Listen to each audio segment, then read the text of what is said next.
हमारे इस चैनल शशि ऑफिशियल को लाइक, share, comment और सब्सक्राइब करें। साथ ही साथ बेल आइकन बजाएं ताकि हमारी वीडियो सबसे पहले आप तक पहुंचे। Recording by Shashi Official. Music by Rakesh Mithun Brother.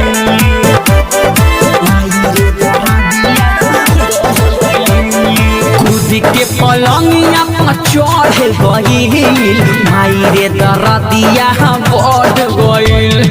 कूद के पलंगिया पर चढ़ गईल, माई रे दरदिया बढ़ गईल। देहिया पर चढ़ के हमरो बलम्मा, देहिया पर चढ़ के हमरो बलम्मा, धाई के कमरिया मर गईल। खुद के पलंगिया पर चढ़ गईल, माई रे दरदिया बढ़ गईल। खुद के पलंगिया पर चढ़ गईल, माई रे दरदिया बढ़ गईल।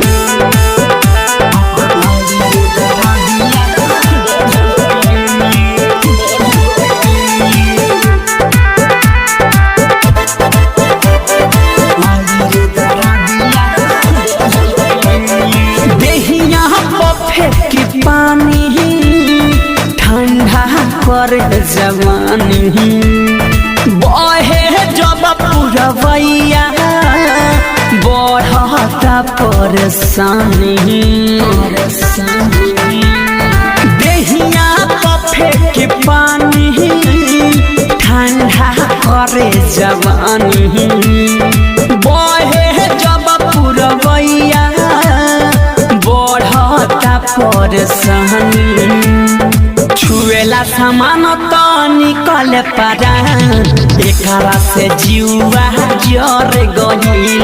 छुएला सामान तो निकल पारा, एकरा से जीवा जर गईल। देहिया पर चढ़ के हमरो सजनमा, देहिया पर चढ़ के हमरो गोलमा, धई के कमरिया मर गईल। कूद के पलंगिया पर चढ़ गईल, माई रे दरदिया बढ़ गईल। कूद के पलंगिया पर चढ़ गईल, माई रे दरदिया बढ़ गईल। Recording by Shashi Official. Rakesh Mithun Brother.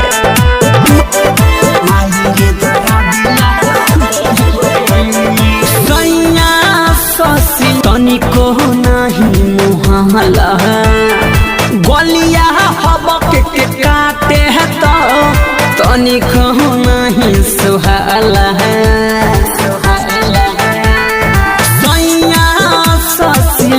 तनिको नहीं मुहाला, गलिया हबक के काटे है तो तनिको नहीं सुहाला। राइटर राजू बिहारिया के चाल, यही जाने सब सुधर गईल। राइटर राजू बिहारिया के चाल, यही जाने सब सुधर गईल। देहिया पर चढ़ के हमरो मछुदरा, देहिया पर चढ़ के हमरो बलम्मा, धई के कमरिया मर गईल। कूद के पलंगिया पर चढ़ गईल, माई रे दरदिया बढ़ गईल।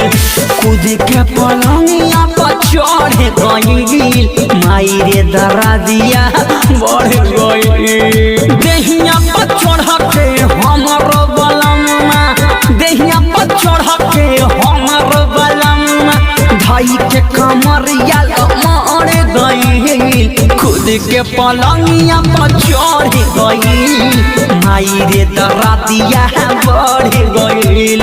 खुद के पलंगिया पर चढ़ गईल, माई रे दरदिया। Recording by Shashi Official.